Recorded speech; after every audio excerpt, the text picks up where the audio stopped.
Mon podcast IMO.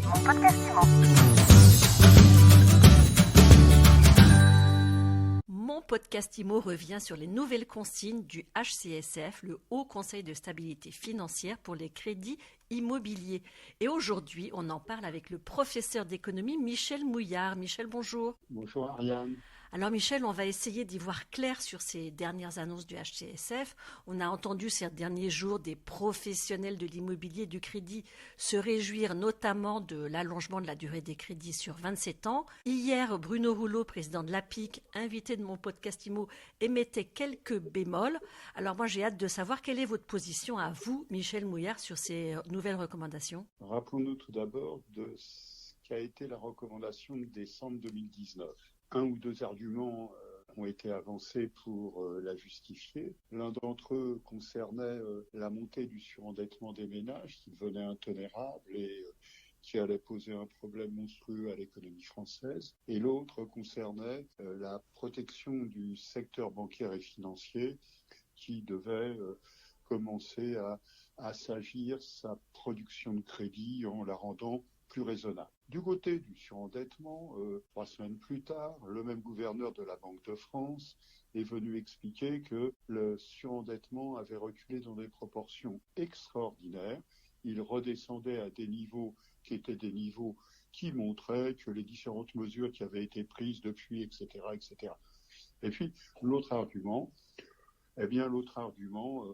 consistait à dire qu'il y avait 8-10% presque de crédits qui étaient distribués à plus de 25 ans, et puis la réalité étant que 1%, 1,5% peut-être de crédits étaient distribués à plus de 25 ans. Donc on est habitué à des déclarations qui sont des déclarations de circonstances, et cette fois-ci encore, nous avons une recommandation qui est présentée en justifiant cela par le fait que finalement le marché des crédits se comporte parfaitement bien. Et pour justifier cela, le gouverneur de la Banque de France s'appuie sur ce qu'on appelle le mensuel de la Banque de France.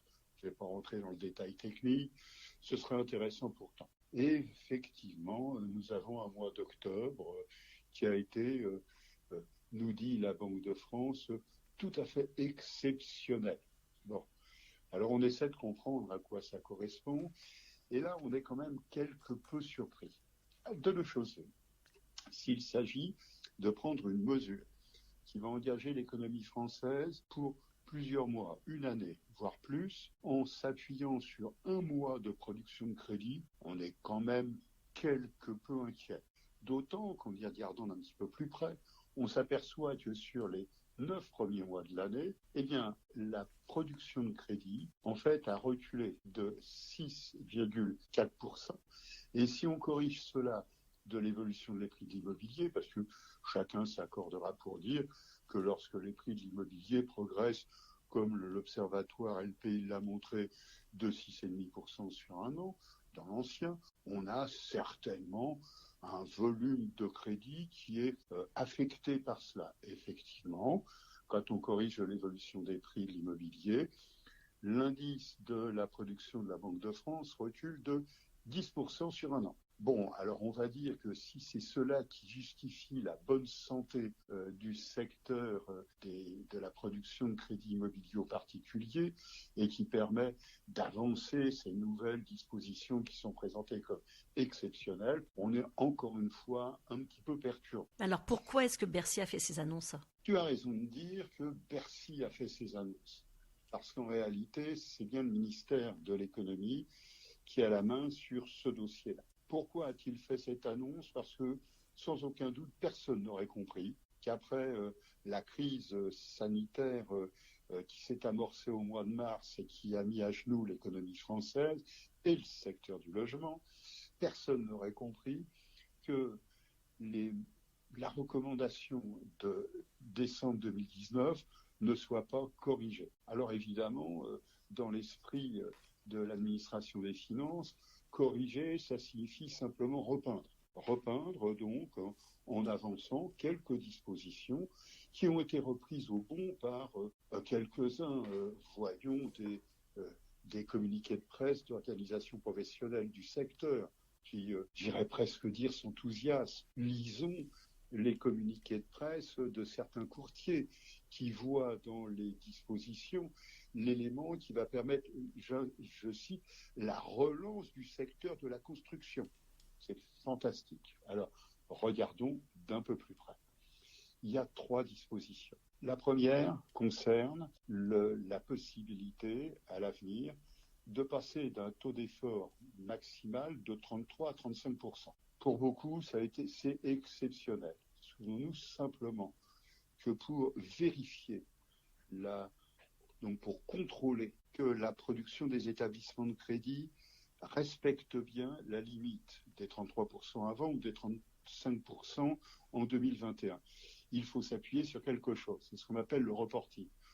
Or, le reporting qui est transmis par les établissements de crédit à la Banque de France, enfin à la CPR, prévoit une fourchette entre 30 et 35%. Donc, n'importe qui peut comprendre que même avec des yeux parfaitement affûtés, on a du mal à trouver 33 sur une tranche qui est de 30 à 35%.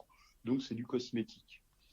Qu'est-ce que ça va avoir comme conséquence ? Rien de rien, parce que même la CPR reconnaît que de toute façon, il y a une forme d'approximation dans ce calcul de taux d'effort à l'octroi qui fait qu'à 1% ou 2% près, on ne sait pas trop si c'est, etc. Donc, c'est cosmétique. La deuxième grande mesure qui est annoncée, c'est celle qui consiste à dire qu'on va autoriser 20% de dossiers, principalement primo-accession, qui seront au-delà de cette limite de taux d'effort de 35%.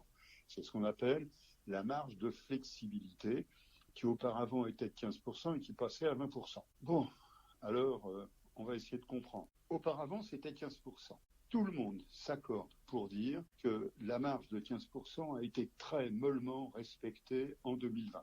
Même il y aurait, si j'en crois la presse, un certain nombre de grands établissements qui allègrement sont passés au-dessus de 25, voire 30% de la production, voire plus encore, qui aurait été servie à des taux d'effort supérieurs à 33%. Bon, alors, en disant que la marge de flexibilité va passer de 15 à 20%, c'est simplement prendre acte du fait qu'auparavant, il n'y en a pas beaucoup qui respectaient, quelques-uns peut-être, et que pour éviter qu'il y ait un choc trop brutal en revenant sur les 15%, on trouve une cote mal taillée, 20%, pourquoi pas 22,5%, pourquoi pas 7,8%, je ne sais pas, mais une cote mal taillée.